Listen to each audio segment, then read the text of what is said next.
आज आपसे बात करेंगे भाजपा और भूमिहार की स्थिति के बारे में। मेरे भाइयों, सबको पता है कि भूमिहार बहुत दिल से सोचता है और दिल और दिमाग का तारतम्य सोचता तो है कि हम दिमाग से ही सोचते हैं, लेकिन तारतम्य बैठ नहीं पाता है। नतीजा वो इमोशनल क्राइसिस का शिकार हो जाता है। आज हम लोग देख रहे हैं भाजपा में भूमिहारों की स्थिति के बारे में, हम लोग दिन रात देख रहे हैं कि क्या हो रहा है। आप याद करिए वो गुजरे ज़माने जब बिहार भाजपा के कर्णधार कैलाशपति मिश्र हुआ करते थे और वो गांव गांव घूम करके गलियों गलियों में समारोह करके नुक्कड़ सभाएं करके उन्होंने भाजपा के तरफ समाज को आकर्षित किया। उस वक़्त भूमिहार कांग्रेस से जुड़े हुए थे, लेकिन जब एक नए समाजवाद का उदय हुआ और उस नए समाजवाद के मुखिया बने लालू प्रसाद यादव, और लालू प्रसाद यादव जब भूरा बाल साफ करो की नीति के साथ आगे बढ़े और कांग्रेस उनकी सहभागी बनी रही, और उस वक़्त कांग्रेस के कर्णधार यहाँ हुआ करते थे जगन्नाथ मिश्रा, और जब कांग्रेस इन सारे सामाजिक आंदोलन में सवर्णों के खिलाफ जो उग्र आंदोलन हुआ, उन सबके बावजूद उनके साथ जुड़ी रही लालू यादव के साथ। नतीजा सवर्ण वोटर, एग्जैक्टली कहें तो भूमिहार वोटर, कांग्रेस से छिटकना चालू हो गया और धीरे धीरे जो उनके मन के मुताबिक चलने वाली पार्टी थी भारतीय जनता पार्टी, और उसके उस वक़्त के नेता थे कैलाशपति मिश्रा जी, उनके साथ जुड़ते चले गए। नतीजा क्या हुआ? भाजपा हाथों हाथ भूमिहार समाज को उठाना भी चालू करे और भूमिहार समाज भी भाजपा को आगे बढ़ाते चले गए। स्वाभाविक है कि एक दूसरे का तारतम्य भी जुड़ा, एक दूसरे का संबंध आगे भी बढ़ा, और उसी का नतीजा हुआ कि भूमिहार अपने पूरे जोश होशो हवास में जब वोट करते थे तो वोट के साथ साथ एक जो हवा फैलाना होता था, हवा फैलाने में तो हम माहिर हैं ही, वोट कितना करे उससे लेना देना तो है नहीं, लेकिन हवा तो हम इतना फैला देंगे कि पूरा वोटर मेरे ही पास है, पूरा जो वोट की शक्ति है मेरे ही पास है। नतीजा ये हुआ कि आज तक लालू जी जो काल कोठरी में चले गए, वो राजनीतिक वनवास के भी शिकार हो गए और जेल में भी चले गए। लेकिन क्या हमको मिला? क्या इन सबके बावजूद हमको मिला क्या? हमको राजनीतिक हैसियत कुछ लोगों को प्राप्त हुआ। आरक्षण तो उस गाली तो हम उस वक्त भी सुने, आरक्षण शुरू से हमको पीछे धकेलते चला गया, और जिस आशा के साथ हम आगे बढ़े कि आरक्षण जैसे जैसे समाज जागरूक होगा, राजनीतिक दल भी उनको जागरूक करेंगे और आरक्षण हटाएंगे, लेकिन ऐसा हुआ नहीं। नतीजा क्या हुआ? आरजेडी भी कहती है कि मेरे जीते जी लालू प्रसाद यादव के रहते हुए आरजेडी के कार्यकर्ता में जब तक एक एक कतरे का खून का कतरा मौजूद है तब तक आरक्षण नहीं हटेगा। और ठीक वैसे ही सुशील मोदी जी भी कहते हैं कि जब तक बीजेपी है तब तक किसी में दम नहीं है कि आरक्षण हटाते हैं। अब आप अपनी स्थिति का आकलन करिए कि आप हैं कहां। अब आज देख लीजिए आज की परिस्थिति में कि जब राज्यसभा चुनाव था तो भूमिहार के सीट पे भूमिहार खड़ा किया गया, तो हक था, आरजेडी भी दी,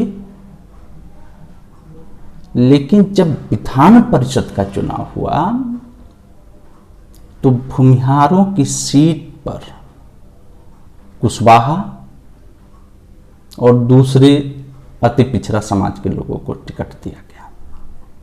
अब आप एक बात बताइए कि हमारी सीट छीन लो, दूसरे को दे दो।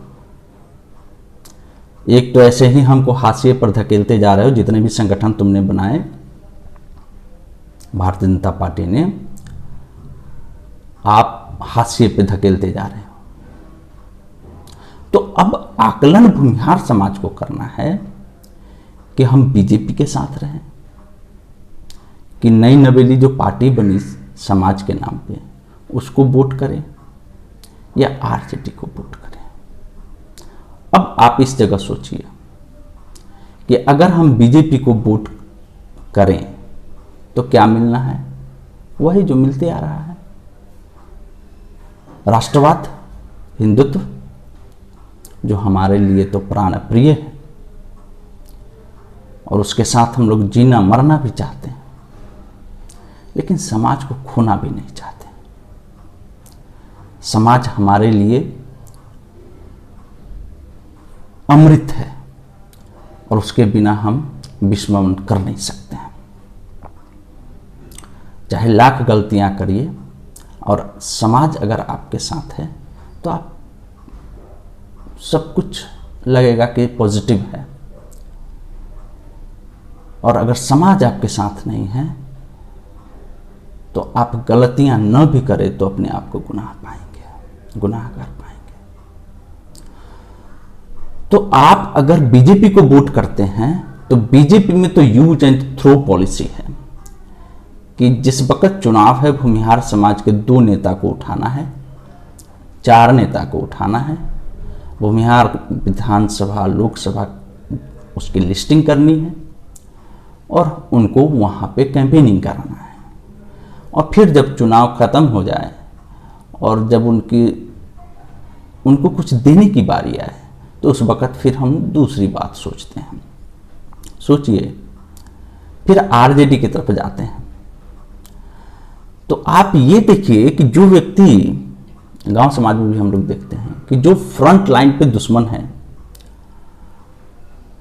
और वो दुश्मन तो हमको दिख रहा है लेकिन अप्रत्यक्ष रूप से हमें वो मदद ही कर रहा है या कुछ बिगाड़ नहीं रहा है, तो समझिए मदद ही कर रहा है। अगर बिगाड़ नहीं रहा है तो मतलब तो मदद ही कर रहा है। और जो मदद के नाम पे आगे आए, जो पार्टी हमको मदद करने के लिए आगे आए और हमको मदद होता नहीं दिख रहा हो, जैसे आप नौकरी में देख लीजिए, आपके समाज को, आप अपने अगल बगल में, हम सभी भूमिहार भाइयों से निवेदन करते हैं कि आप अपने अगल बगल, गांव समाज के अगल बगल में देख लीजिए कि आपके एक भाई, एक बेटा या किसी का सगा संबंधी अगर बिहार सरकार में नौकरी प्राप्त किया हो तो उसकी परसेंटेज देख लीजिए। आप किसी प्रखंड कार्यालय में जाइए, जिला कार्यालय में जाइए, किसी भी कार्यालय में जाइए, आप उनकी संख्या ज्ञात कर लीजिए, देखिए कि आप कहाँ पे हैं। जबकि आप पढ़ रहे हैं, आप पूरी तन्मयता के साथ पढ़ने की कोशिश कर रहे हैं, पढ़ रहे हैं और निकाल भी रहे हैं, लेकिन चूंकि आप सवर्ण हो गए तो आप पर एक अभिशाप लग गया कि आप सरकारी नौकरी में बहुत कम मात्रा में जाएंगे। मैंने भी उसका भुगतान किया है। जब एनएलसी नेबली लिग्नाइट का एग्जाम देने गया तो जो जनरल कैटेगरी का सीट था उस पे भी ओबीसी, एससी, जो जनरल कैटेगरी के हिसाब से नंबर्स लाते हैं वो उस सीट को भी ले जाते हैं, और जो उनका सीट है वो ऑलरेडी खाली रह जाता है, और जो उनसे कम नंबर लाया वो उनके सीट पे चला जाता है, उनके जगह को भरता है। तो आप ये देख लीजिए कि जब इस सरकार में हमको मदद करने के नाम पर और इस भरोसे से हम सरकार को वोट करते हैं कि हमको मदद करेंगे, और हमको मदद मिलता हुआ दिखता नहीं है। और एक वो पार्टी जब सवर्ण भूमिहार विरोध के नाम पर आगे बढ़ी और आज वो थोड़ा सा अपने आप को बीच में ढाल भी रही है अपने आप को एडजस्ट करने के लिए, और उसी का नतीजा है कि राज्यसभा में अमरिंदर धारी सिंह इलेक्टेड होके भी गए उस पार्टी से। तो वो अगर अप्रत्यक्ष रूप से, प्रत्यक्ष रूप से आपको अगर बिगाड़ नहीं रहा है, तो मतलब साफ है कि अप्रत्यक्ष रूप से आपकी तो मदद ही हो रही है। तो या तो आप वोट, अभी हम गांव समाज में जहां भी जा रहे हैं देख रहे हैं भूमिहारों में बेचैनी है। कोई समाज नहीं बोल रहा है कि हमारे पास विकल्प नहीं है, सब समाज के पास विकल्प है। भूमिहार समाज से ही आवाज उठ रहा है कि मेरे पास विकल्प नहीं है। क्यों नहीं भाई? विकल्प सिर्फ आपके सोच में नहीं है। आप जो गांठ बांध लेते हैं और उस गांठ को पिरो के चलते हैं, उस गांठ को खोलिए। अब बारी है खोलने की। या तो आप वोट करिए बीजेपी को ही, और वोट बिखरने मत दीजिए। बीजेपी को तो भी एहसास हो कि हमने किक आउट किया, गोल पोस्ट में फुटबॉल को डाल दिया, फिर भी मेरे पीछे लगा हुआ है। तो चलिए उसका फायदा मिल जाए, या तो फिर आरजेडी को कर दीजिए आप। और लेकिन वोट एक मस्त करिए, और आरजेडी को जब करिएगा तो उसको भी एहसास होगा कि जीवन भर जिस समाज को मैंने गाली दी, जीवन भर जिस समाज के विरोध को धूरी बना के मैंने राजनीति के ऊंचे पायदान उस शिखर तक पहुंचा, वही समाज आज हमको अगर गोद में बिठा लिया तो उसका नजर शर्म से झुक जाएगा और आपके पीछे पीछे चलने लगेगा। या फिर आप अपने समाज के नाम पर बने हुए पार्टी को वोट करिए कि ना तो उसको फायदा दे ना तो इसको फायदा दे, और आपके वोट से जो वोट का प्रतिशत उसको बढ़े। फिर आपके समाज का वो व्यक्ति जो संगठन का, पार्टी का निर्माण किया है, उसको भी आपके नाम पे बार्गेनिंग करने का मौका मिले। अभी भारतीय जनता पार्टी में एक बहुत बड़े कद्दावर पुरुष, कद्दावर नेता भूमिहार समाज के, जो हमारे श्री कृष्ण सिंह का जयंती समारोह भी मनाते हैं, स्वामी दांडी स्वामी सहजानंद सरस्वती का भी समारोह मनाते हैं, और भूमिहार समाज के लगभग हर जिले में उनकी पैठ है। और मुश्किल से एक लोकसभा चुनाव से पहले उनको बड़ी मान मनोबल करके भारतीय जनता पार्टी में शामिल कराया गया। और मैंने देखा है उनका फेसबुक प्रोफाइल खोल करके कि लोकसभा चुनाव से पहले, लोकसभा चुनाव के दौरान पूरी कैंपेनिंग हेलीकॉप्टर से उनको कराया गया। तो कराया गया होगा तो उनसे तो कुछ वादा किया गया होगा, और वादा की भरपाई यहां पे हुआ या नहीं वो तो वही व्यक्ति जाने। लेकिन हम ये देखें कि लोकसभा चुनाव में उनको टिकट नहीं मिला और राज्यसभा में भी उनको नहीं भेजा गया, और विधान परिषद का जब चुनाव आया जिसमें उन्होंने नेतृत्व के सामने अपनी मांग रखी थी कि ठीक है हमको लोकसभा में चुनाव नहीं दिया गया, राज्यसभा नहीं भेजा गया, तो कम से कम विधान परिषद तो दे दो। देखिए भूमिहारों की स्थिति का आकलन आप कर लीजिए कि भूमिहारों की स्थिति यह है कि कम से कम आप हमें विधान परिषद तो दे दो। और ठगने का व्यवस्था देखिए, भारतीय जनता पार्टी में एक बहुत बड़ा ठग, हम नाम नहीं लेना चाहते हैं, जो भारतीय जनता पार्टी में जो ठग हैं वो जेडीयू के एजेंट हैं, लेकिन जीवन भर भारतीय जनता पार्टी का चुनाव नेता बने रहे और आज भी हैं। राधा मोहन शर्मा एक भूमिहार थे, उनको मात्र 1 साल का कार्यकाल दिया गया। हाँ भाई ले लो, नाम हुआ, भूमिहार को दिए मैंने। लेकिन जब 5-6 साल का कार्यकाल की बारी आई तो उनको हटा दिया गया। कम से कम उनको रिटेन तो कर देते हैं। चलिए अब राधा मोहन शर्मा जी का चैप्टर क्लोज करते हैं। तो ये कद्दावर पुरुष के बारे में बताते हैं जो दूसरी पार्टी से भारतीय जनता पार्टी में आए, और जब विधान परिषद कि एक सीट की उन्होंने डिमांड करी है। जब कृष्ण जाते हैं हस्तिनापुर और कहते हैं कम से कम 5 गांव ही दे दो भाई पांडव को, और कौरव कहता है, दुर्योधन कहता है कि तुम 5 गांव क्या कहते हो, हम 1 गांव नहीं देंगे। और नतीजा उसकी पूरी सल्तनत लुट जाती है। यही हाल आज दोस्तों मैं भारतीय जनता पार्टी का देख रहा हूं। भूमिहारों के साथ जिस तरह से वो कर रहे हैं, और भूमिहार के वो जो नेता हैं उनके साथ जिस तरह से छल किया गया है। सिर्फ एक विधान परिषद का सीट आपको नहीं दिया गया, आप दे देते तो क्या जाता। जो व्यक्ति को भारतीय जनता पार्टी का राष्ट्रीय महासचिव शामिल कराया हो भारतीय जनता पार्टी में, और एक व्यक्ति को जो अपने लोकसभा क्षेत्र उजियारपुर के लिए कुशवाहा वोट बैंक क्रैक करने के लिए अपने साथ हमेशा, जब प्रदेश अध्यक्ष थे तो साथ में लेके चलते रहते थे, उस व्यक्ति को आपने बना दिया। यह साबित करता है कि भारतीय जनता पार्टी में कि समाज की पकड़ है।